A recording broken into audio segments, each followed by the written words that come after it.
जैसा हम सोचते हैं वैसा हम बनते हैं क्या, बहुत सारी किताबों में ऐसा लिखा हुआ होता है। खासकर जब आप रहस्य बुक पढ़ेंगे रॉबर्ट वांडा की, है ना, या फिर the power of subconscious mind पढ़ेंगे, लॉ ऑफ अट्रैक्शन, और भी जोसेफ मर्फी की बहुत सारी बुक है। लॉ ऑफ अट्रैक्शन के आगे ऐसे बहुत सारी किताबें जोसेफ मर्फी ने भी लिखी हुई है और रॉबर्ट वांडा ने भी लिखी हुई है। और रॉबर्ट वांडा की बहुत सारी बुक है, जैसे उसमें रहस्य भी है, जिसमें शक्ति भी है, जिसमें और भी बहुत सारी चीजें हैं, मतलब जादू करके भी एक बुक है इनकी, मैजिक है, बहुत सारी ऐसी किताबें हैं इनकी। तो क्या सोचने से चीजें होती हैं, तो मैं आपको थोड़ा सा क्लियर करूं, पहले मैं अपनी बातों से समझाऊंगा, फिर देखेंगे वो कितनी सही और कितनी गलत है। सबकॉन्शियस माइंड, जब जोसेफ मर्फी की आप पूरी बुक पढ़ते हैं तो सबकॉन्शियस माइंड में यही चीजें है कि आप जो भी अपने सबकॉन्शियस माइंड से करवाना चाहते हो, कहा जाता है कि कॉन्शियस माइंड, सबकॉन्शियस माइंड और अनकॉन्शियस माइंड, ये तीन तरह के माइंड होते हैं, और यूरोपियन कल्चर में तीन ही तरह के माइंड होते हैं। लेकिन इंडियन कल्चर में 7 तरह के माइंड होते हैं, है ना, जैसे conscious, subconscious, unconscious, super conscious, collective conscious, spontaneous mind और अल्टीमेट माइंड। तो इंडियन कल्चर में 7 माइंड के बारे में चर्चा है, लेकिन यूरोपियन कल्चर में 3 माइंड की चर्चा है, कॉन्शियस माइंड, सबकॉन्शियस माइंड और अनकॉन्शियस माइंड। जिसमें कॉन्शियस माइंड क्या होता है? कॉन्शियस माइंड होता है जो आप प्रेजेंट में देख रहे हैं, प्रेजेंट में आपको जो भी दिख रहा है, जिसके आधार पर आप चीजों को पहचान रहे हैं, जैसे कि ये कुर्सी है, इसका नाम सचिन जायसवाल है, ये लड़कियां है ना, ये पंखा है, ये लाइट है, जो भी आप प्रेजेंट सिचुएशन में देखते हो उससे आपको जानकारी मिल रही है, that is conscious mind. Subconscious mind क्या है? जो आपकी चीजों को स्टोर करता है। जैसे आपको ये पता चला कि ये कुर्सी है, तो ये आपको पता कैसे चला कि ये कुर्सी है? क्योंकि ये कुर्सी की ऐसी चीज कुर्सी होती है, इसकी इंफॉर्मेशन माइंड में स्टोर होती है। आप यहाँ पर जितनी भी चीजें देख रहे हैं जिनको आप नाम लेते हैं, तो आपको पता कैसे कि ये चीज का नाम ये है? क्योंकि वो चीजें आपके सबकॉन्शियस माइंड में वो चीजें स्टोर है। स्टोर होने पर ही हम जो उन चीजों को पहचान सकते हैं। जैसे मैंने आपको किसी का फोटो दिखाया, मैंने एपीजे अब्दुल कलाम का फोटो दिखाया, तो आप बोलेंगे सर ये एपीजे अब्दुल कलाम है। लेकिन मैंने एक नए व्यक्ति का फोटो दिखाया, तो आप बोलेंगे सर हम नहीं जानते। पता है क्यों? क्योंकि आपके माइंड में वो फोटो स्टोर नहीं है, इसलिए आप उस व्यक्ति को नहीं जानते। अब आपने इस व्यक्ति को पहली बार देखा, फिर मैं अगले दिन उसी व्यक्ति की फोटो वापस दिखाऊं, तो आप बोलेंगे सर ये है। पता है क्यों? क्योंकि अब माइंड ने आपके उस फोटो को स्टोर किया। तो सबकॉन्शियस माइंड का काम होता है विचारों को, फीलिंग्स को, बहुत सारी यादों को, है ना, चीजों को स्टोर करना, जिसके थ्रू हम उनको पहचान पाए। लेकिन सबकॉन्शियस माइंड का दूसरा खेल और एक है, वो ये है कि वो आपकी बहुत सारे फीलिंग्स को स्टोर करके रखता है, भले वो अभी काम की ना हो, अभी काम की ना हो। तो वो क्या करता है सबकॉन्शियस माइंड, जो काम की चीजें नहीं होती उसको अनकॉन्शियस माइंड में डाल देता है। हमको उतनी ही चीजें डेली रूटीन में याद होती है जो हमारा माइंड सोचता है कि हमारे लिए जरूरी है। जैसे आप पढ़ाई करते हो तो बहुत सारी चीजें भूल जाते हो, और कुछ चीजें याद रहती है। तो वो कुछ चीजें याद क्यों रहती है? क्योंकि आपका माइंड ऐसा सोचता है कि ये चीजें जरूरी है। आप ऐसा सोचते हो कि ये चीजें आपके लिए जरूरी है, इसलिए वो चीजें याद रहती है। क्या कभी आज तक आप अपना घर भूले? No sir. अपने माँ बाप को भूले? No sir. भाई बहनों को भूले?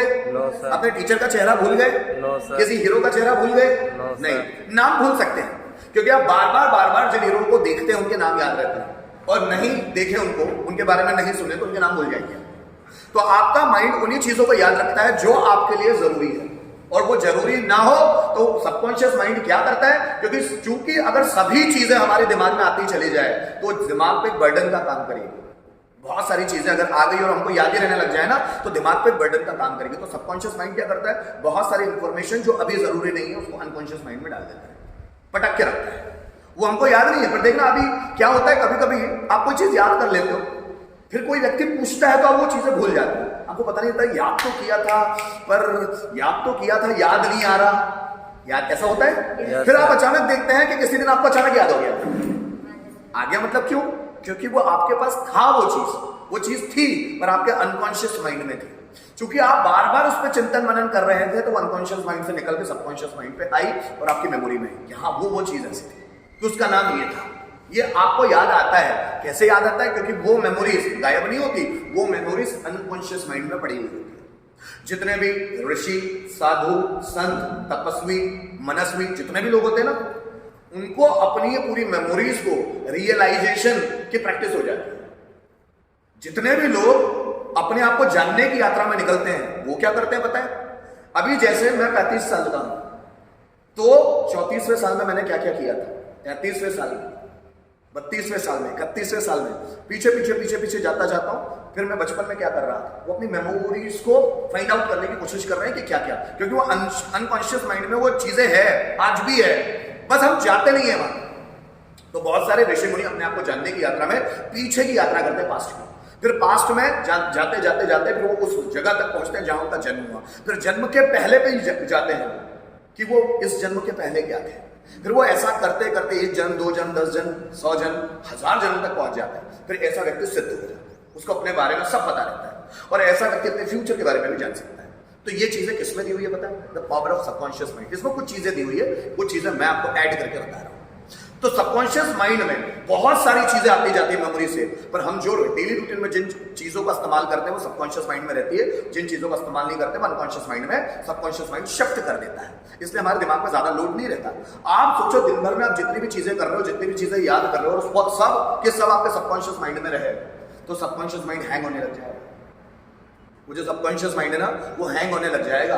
जैसे मोबाइल में ज्यादा डेटा आने से, ज्यादा एप्स आने से, कंप्यूटर में या लैपटॉप में ज्यादा एप्स या डेटा आने से लैपटॉप, कंप्यूटर या मोबाइल हैंग होने लगता है ना, वैसे मतलब हमारे माइंड में ज्यादा इंफॉर्मेशन आने से वो भी हैंग होने लग जाएगा। फिर हमको समझ नहीं आएगा कुछ, फिर हम नई चीज जो भी याद करने की कोशिश करेंगे होगा नहीं।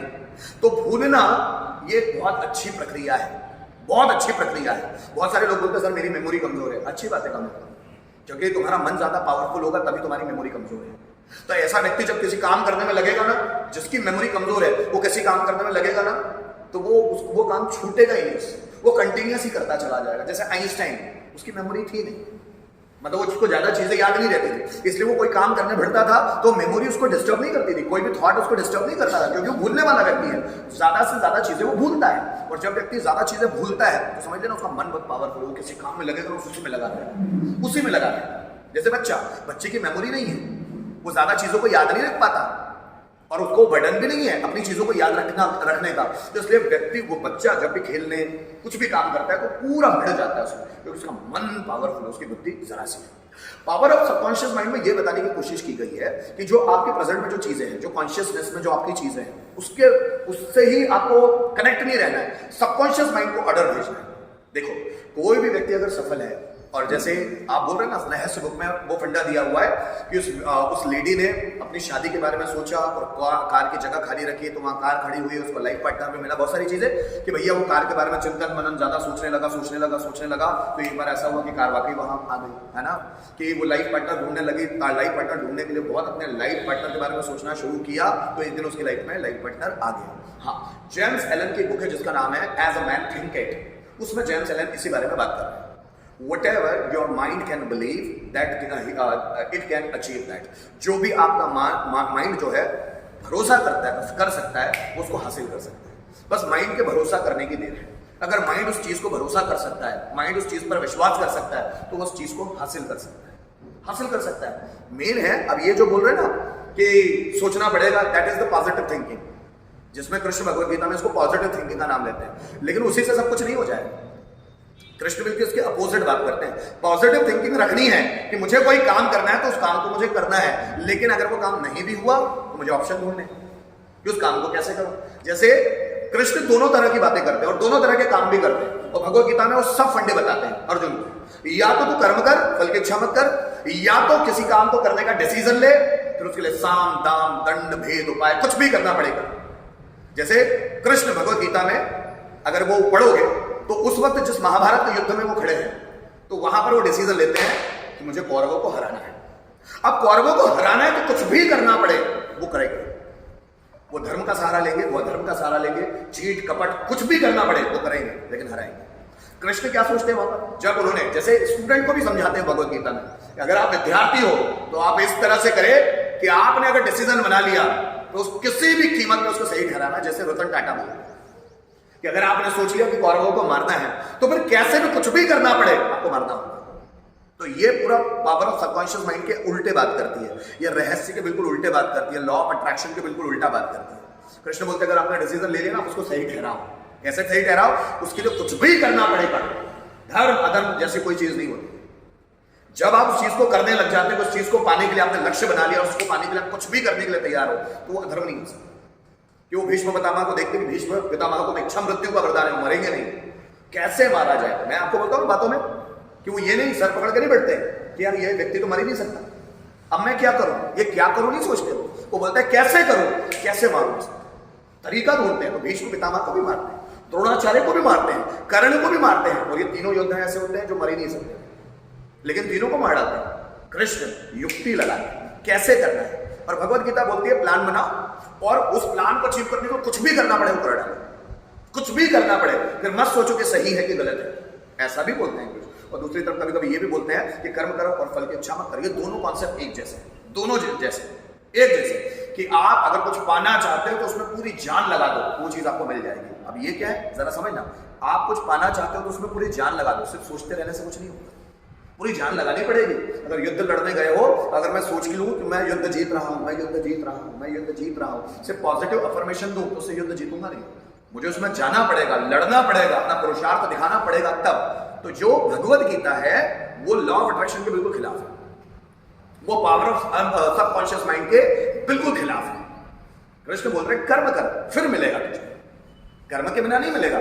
और ये लॉ ऑफ अट्रैक्शन क्या बोल रहा है, तू सिर्फ सोच। सबकॉन्शियस माइंड क्या बोल रहा है, तू सिर्फ सोच, तू सोचेगा तो तुझे मिलेगा, लेकिन तेरे सोचने की जो क्षमता है ना उसको गहरा बना, बहुत गहरा, कि वो अंदर तक छा जाए। लेकिन ये बातें भी सच होती है कि जो चीजें आपके अंदर तक आ गई है ना वो निकलती है। जैसे मैंने आपको शायद मैडम क्यूरी का भी एग्जांपल दिया था, और जिसने बेंजीन की खोज की, बेंजामिन, उसका भी एग्जांपल दिया कि उसने क्या किया है कि उसके बारे में सोचता रहा, तो उसको वो आंसर नींद में मिल गया। आर्किमिडीज जब पानी के आयतन का सिद्धांत खोज रहे थे तो वो एक टब में बैठे हुए थे, वो भी नंगे टब में बैठे हुए। जैसे ही वो सोच रहे थे अचानक मिल गया। तो जब आप चीजों को गहराई तक लेके जाते हैं तो उनके आंसर भी मिलेंगे। जैसे अगर आपके घर में कोई चीज गुम गई है, शायद पावर ऑफ सबकॉन्शियस माइंड में ये भी दिया हुआ एग्जांपल शायद, कि आपके घर में कोई चाबी गुम गई हो, तो आप जब आप सोए तो बोलते हुए सोए मुझे वो चाबी को ढूंढना है, मेरे सबकॉन्शियस माइंड मेरी मदद कर, मुझे उस चाबी को ढूंढना है, पता नहीं मुझे कहाँ रखी है।